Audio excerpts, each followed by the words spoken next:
Pancasila yang diambil langsung oleh Bapak Tirta Gautama SHMH sebagai narasumber dari kepedulian sosial, yaitu Dr. Finantika Dias Putri MKM, dan beranggotakan saya Fatimah Zaitul Nabila MKM 29409 dan dipilih 4 ke saya.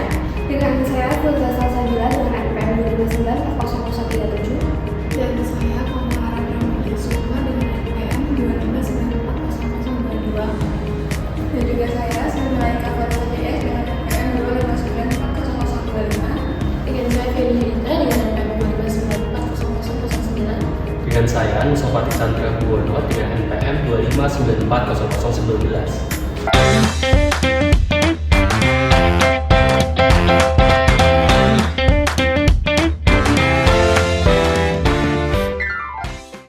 Baik, kita bisa langsung mulai untuk diskusi pada pagi hari ini. Jadi kami dari tim Regu PKN Dokter di sini kita tuh mau bahas-bahas mengenai tentang kepedulian sosial di lingkungan kesehatan. Ada beberapa topik yang sudah kami kirimkan sebelumnya ke dokter, terutama nanti ada 12 topik yang bisa dibantu sama teman-teman buat menyampaikan pertanyaannya untuk saling bagi pendapat bersama Dokter Finantika sebagai narasumber kami pada pagi hari ini. Untuk yang pertama kita langsung saja dokter, dari kepedulian sosial itu secara definisional atau secara definisi menurut Dokter Finantika itu seperti apa sih dok? Oke, jadi untuk apa tadi pertanyaannya? Kepedulian sosial ya. Kepedulian sosial itu adalah suatu sikap di mana kita memiliki rasa empati dan juga rasa untuk peduli terhadap lingkungan dan juga orang-orang di sekitar kita terhadap kesehatan, dan kita memiliki kemauan untuk membantu dalam bidang kesehatan sesuai dengan kemampuan kita. Singkatnya seperti itu. Baik, terima kasih dokter. Nah, kalau menurut Dokter Finantika, seberapa penting sih dok adanya kepedulian sosial itu di lingkungan kesehatan sendiri? Sangat penting karena kenapa? Karena dalam kepedulian sosial itu kita bisa melakukan pencegahan terhadap penyakit-penyakit. Misalkan ketika kita mengetahui suatu ilmu, kemudian kita merasa peduli, maka ilmu itu akan kita sampaikan kepada orang lain. Nah, ilmu itu akan menjadi sesuatu yang penting ketika orang itu mempunyai faktor resiko sehingga bisa melakukan pencegahan terhadap penyakit-penyakit tertentu. Misalkan imunisasi, kemudian pencegahan lingkungan yang baik, buang sampah sembarangan itu kan nggak boleh, karena bisa untuk apa? Misalkan pencemaran lingkungan dan sebagainya. Sehingga kepedulian sosial itu kita bisa berikan ke masyarakat untuk melakukan pencegahan. Selanjutnya izin ya dokter, selama dokter praktik atau berinteraksi dengan masyarakat, menurut dokter apakah saat ini masih ada banyak orang yang peduli tentang kesehatan orang yang di sekitarnya? Masih banyak dan cukup banyak sebenarnya di era yang zaman sekarang ya. Walaupun terkadang masih banyak juga orang yang acuh terhadap orang lain, tapi beberapa kasus di masyarakat secara umum itu masih banyak masyarakat yang saling gotong royong untuk melakukan dan peduli terhadap kesehatan orang lain. Misalkan kalau di kampung itu ketika ada satu orang yang sakit, tetangganya itu biasanya mau membantu mengantarkan pasien itu ke tempat untuk mendapatkan perawatan. Nah, itu salah satu contoh bukti nyata. Karena waktu saya intensif dulu, pernah di suatu desa, di mana desa itu tuh termasuk desa yang masih kurang untuk mobilitasnya itu masih kurang, untuk kendaraannya itu masih kurang. Nggak semua orang tuh punya kendaraan yang disebut dengan mobil ya. Jadi ada satu orang tuh biasanya mereka mengantar secara ramai-ramai untuk orang itu ke puskesmas. Jadi kepedulian sosialnya itu masih sangat tinggi, terutama untuk di desa-desa. Kalau untuk di kota mungkin beberapa acuh karena ya tahu sendiri ya kalau untuk di kota. Tapi beberapa orang itu masih bisa menggunakan sosial media untuk memberikan edukasi secara umum atau bantuan sosial. Kayak kita lihat tuh di sosial media kayak bantuan peduli terhadap siapa gitu, itu masih ada. Menurut dokter, apakah kepedulian sosial dari keluarga, teman, atau lingkungan sekitar itu bisa mempengaruhi dari proses pemulihan pasien, dok? sangat mempengaruhi, karena apalagi keluarga itu adalah inti yang ada di sekitar kita yang kita temuin setiap hari. Jadi keluarga itu bisa mendorong secara emosional, memberikan semangat untuk pasien. Kemudian kalau masyarakat sekitar pasti dia memberikan stigma yang baik, itu bisa menyebabkan pasien itu mempunyai semangat untuk berjuang dalam pengobatan. Jadi pengobatannya insya Allah bisa lebih baik. Menurut dokter, bagaimana sih peran keluarga dan juga lingkungan dalam membantu seseorang yang sedang sakit? Oke, kalau untuk keluarga di rumah pasti dari minum obat yang teratur, kemudian pemberian nutrisi yang baik, kemudian memastikan bahwa keluarga kita itu mendapatkan perawatan yang baik. Kalau untuk di lingkungan sekitar ya pasti untuk gotong royong, saling bahu-membahu apabila seseorang itu membutuhkan bantuan. Oke, nah, untuk pertanyaan selanjutnya, menurut dokter di era sekarang ini terutama dengan penggunaan media sosial yang sedang tinggi-tingginya, nah bagaimana sih dok cara tetap menumbuhkan rasa peduli terhadap sesamanya?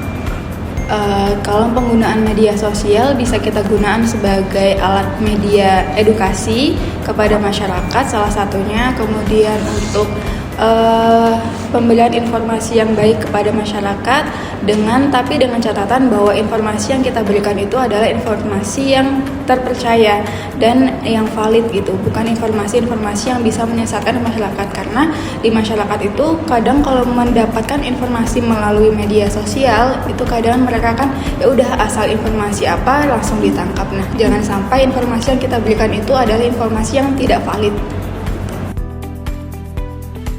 Baik dokter, untuk selanjutnya izin, apakah dokter pernah menemukan contoh nyata ketika suatu kepedulian sosial itu berdampak positif terutama untuk pasien ataupun masyarakat?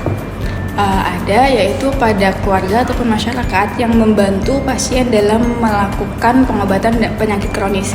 Nah, karena untuk penyakit kronis itu kan sifatnya lama ya, jadi kalau misalkan tidak ada dukungan pasti pengobatannya kurang berjalan lancar.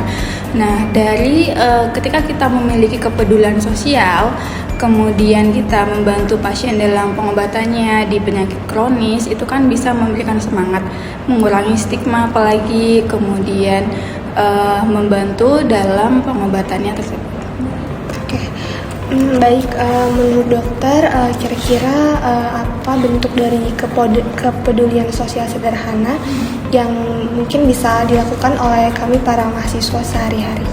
Oke, pasti yang pertama kalian sudah mendapatkan beberapa ilmu dasar ya. Pasti edukasi itu yang bisa kalian lakukan karena kompetensi kalian. Mengedukasi pun dengan tadi informasinya yang valid. Yang kedua, melakukan bakti sosial, misalkan ikut relawan gitu, itu juga bisa. Terus donor darah itu adalah suatu bentuk kepedulian sosial yang sangat penting, di mana kita mau loh untuk mendonorkan darah kepada orang yang tidak kita kenal. Nah, itu salah satu hal yang penting juga. Mungkin itu. Lanjut dokter, izin ya dokter, untuk pertanyaan selanjutnya, menurut dokter bagaimana sih dok cara mengajak generasi muda agar lebih peduli terhadap kesehatan dan kondisi lingkungan di sekitarnya? Pasti dengan mengajak yang baik, dengan kepada hal-hal yang positif. Kita ingatkan kepada mereka bahwa kita juga sebagai manusia pasti akan merasakan yang namanya sakit, gak mungkin kita akan hidup sehat selalu. Nah, oleh karenanya kita harus saling mengingatkan bahwa kita harus melakukan kehidupan yang sehat gitu ya, dari olahraga bisa, dari saling bahu-membahu untuk saling mengingatkan menggunakan makanan-makanan yang baik. Proses masak itu banyak loh orang yang nggak tahu, mungkin kita sebagai mahasiswa bisa loh mulai mencari tahu lewat jurnal ataupun lewat yang lain. Jadi dari proses masak itu gimana untuk mendapatkan gizinya yang lebih maksimal, kemudian pemberdayaan lingkungan, menjaga lingkungan dan sebagainya. Kemudian untuk selanjutnya menurut dokter, apakah menjaga kesehatan diri sendiri itu termasuk ke dalam bentuk kepedulian sosial, dan itu mengapa? Menjaga diri sendiri itu adalah bentuk kepedulian sosial ya, karena kalau misalkan kita nggak sehat pasti kita nggak bisa ngebantu orang lain gitu. Oleh karenanya kita harus sehat dulu kalau mau peduli dan membantu orang lain. Kalau kita nggak sehat, kita mau gimana bantunya? Jadi terhadap diri sendiri pun kita harus peduli. Jangan, walaupun ya penyakit itu kan bersifat pribadi, bukan kita yang merasakan, tapi pasti orang itulah yang merasakan. Nah, kalau misalkan kita sakit, ya kita yang menderita. Jadi kita harus sehat secara diri sendiri dulu untuk membantu orang lain. Oke, baik, lanjut dokter. Kita tadi sudah membahas terkait pentingnya dari kepedulian sosial, contoh nyatanya juga untuk mahasiswa. Nah, pernah nggak sih dokter menemukan tantangan nih untuk meningkatkan kepedulian sosial bagi seorang mahasiswa ataupun para remaja saat ini? Ya, kalau untuk para remaja saat ini sih biasanya mereka untuk acuh sifat tidak pedulinya itu tinggi. Iya nggak sih? Iya, jadi agak susah. Kalau misalnya orang zaman dulu mah ya kita saling bahu-membahu, gotong royong dan segala. Tapi kalau untuk zaman sekarang kayaknya sifat acuhnya itu bisa lebih tinggi sih. Mungkin bisa dimulai dari keluarga. Nah, dari keluarga di rumah itu gimana? Saling ingetin, bantu ayah, bantu ibu, bantu kakak, adik, nenek. Nah, itu kita saling bantu. Tapi kalau misalkan untuk keluar rumah, nanti kita bakal terbiasa setelahnya gitu. Kalau emang kita tuh biasanya saling membantu di rumah. Seperti itu ya dok ya. Oke, dan yang terakhir dokter, apa pesan untuk kita sebagai makhluk sosial untuk meningkatkan kepedulian sosial nih, tentang pentingnya kepedulian sosial tersebut? Yang jelas kita harus sadar diri bahwa kita ini juga manusia biasa, butuh pertolongan orang lain, kita juga bisa sakit. Nah, kita nggak tahu kapan kita sakit dan ada yang ngebantu. Kita nggak tahu kapan kita butuh bantuan dan ternyata nggak ada yang bantu. Itu kan akan lebih menyedihkan ya. Jadi ketika kita sadar terhadap diri kita sendiri bahwa kita butuh, pasti kita akan melakukan hal tersebut juga ke orang lain. Oke, seperti itu ya dok ya untuk pesan-pesannya. Jadi kepedulian sosial itu sangatlah penting ya dok ya, bukan hanya di lingkungan kesehatan, namun semua lingkungan itu sangat penting ya dok ya. Oke, terima kasih dokter untuk waktunya hari ini, telah menjadi narasumber yang super informatif dokter. Terima kasih, semoga apa yang telah diberikan menjadi keberkahan ke depannya.